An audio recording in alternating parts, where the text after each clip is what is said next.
Hey family, want to go back over Psalms 41 about the poor. Um, we know God blesses those who are kind to the poor. He helps them out of their troubles. He protects them and keeps them alive. Well, when you see a poor person and you ask them, how long you been out here? And they say, I've been out here since my youth. I've been out here since 13. Or they just say, I've been out here 5, 7 years. Why are they still maintaining? They don't have any medical insurance. They don't have any dental, any health care. How are they still walking around and eating and taking care of themselves?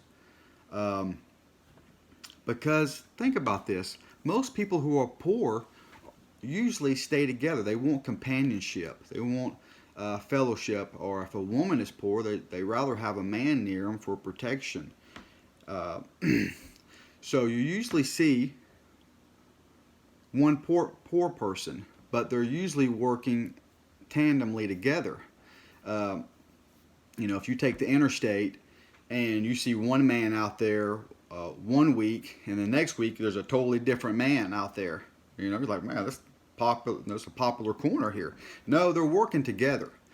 One man may bring in money, and he's tired of being out there and tired of begging, and the other guy comes and relieves them, and he'll make that money for the week too. Yeah, there's a system. It's not a hustle.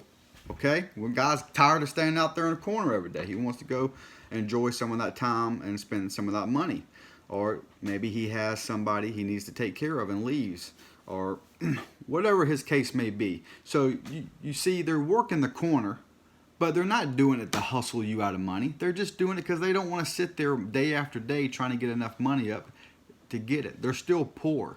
They're still not going to pay that $900 or $1,000 monthly rent or mortgage. Okay, they're going to take the $150 they made, and they're going to go spend it maybe on a hotel room or on food or whatever they want to get with it. That's their business. Your business is to understand Psalms 41. God blesses those who are kind to the poor. He helps them out of their troubles. He protects them and keeps them alive. He publicly honors them and destroys the power of their enemies. He nurses them when they are sick. That's what rang a bell. That's my revelation today for you. When the poor get the food and you give them food or you give them money, what do you think they do with that money or that food?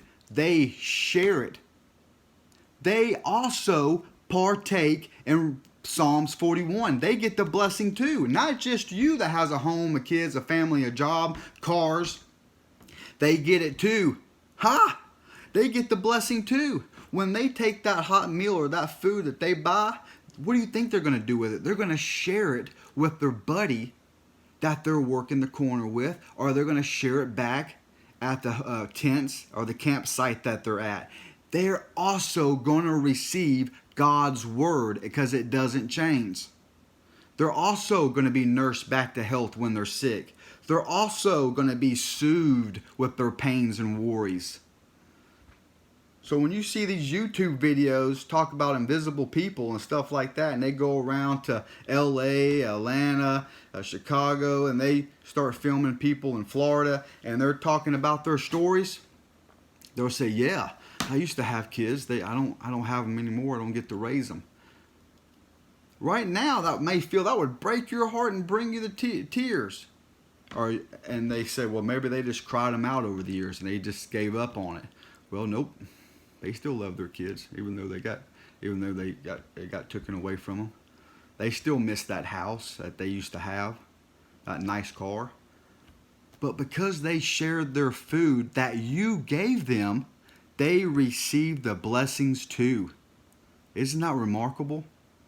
That's why when you do things for Christ and you have very little, when you share your food or when you share, you gain the blessings in Psalms 41's too. And he will destroy the power of your enemy, and he will nurse you back to health when you're sick. And he will take away your worries when you're worried and you go to bed that morning or that night. He'll take away those worries. That's why the homeless seem to be always in a pretty good mood. Well, God bless and have a great night.